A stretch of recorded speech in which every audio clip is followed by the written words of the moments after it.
তিনি আল্লাহ তাআলা, যিনি আসমান সমূহ কোন রকম স্তম্ভ ছাড়াই উঁচু করে রেখেছেন। অতঃপর তিনি আরশে সমাসীন হলেন এবং তিনি সূরজ ও চাঁদকে একটি নিয়মের অধীন করে রেখেছেন।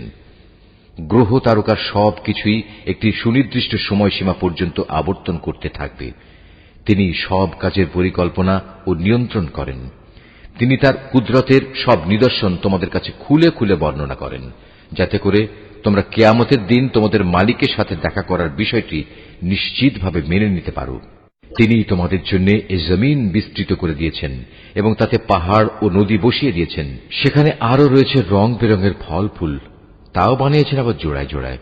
তিনি দিনকে রাতের পোশাক দ্বারা আচ্ছাদিত করেন।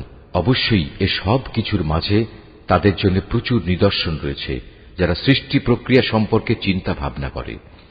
জমিনে আবার রয়েছে বিভিন্ন অংশ, কোথাও রয়েছে আঙুরের বাগান, কোথাও আবার শস্যক্ষেত্র, কোথাও আছে খেজুর, তাও কিছু হয়তো এক শির বিশিষ্ট, একটার সাথে আরেকটা জড়ানো, আবার কোনটি আছে একাধিক শির বিশিষ্ট। অথচ এর সব কয়টিকে একই পানি দেয়া হয়। তা সত্ত্বেও আমি স্বাদে গন্ধে এক ফলকে আরেক ফলের উপর প্রাধান্য দিয়ে থাকি।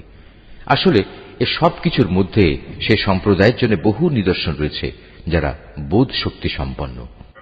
হে নবী, যদি কোনো কথার ওপর তোমার আশ্চর্যান্বিত হতে হয়, তাহলে আশ্চর্য হবার মতো বিষয় হচ্ছে তাদের সে কথা যখন তারা বলে, একবার মাটিতে পরিণত হবার পরও কি আমরা আবার নতুন জীবন লাভ করব?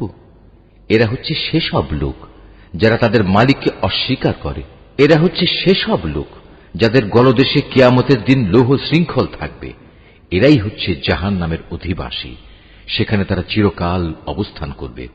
এরা তোমার কাছে হেদায়েতের কল্যাণের আগে আযাবের অকল্যাণই ত্বরান্বিত করতে চায়, অথচ এদের আগে আযাব নাজিলের বহু দৃষ্টান্ত গত হয়ে গেছে।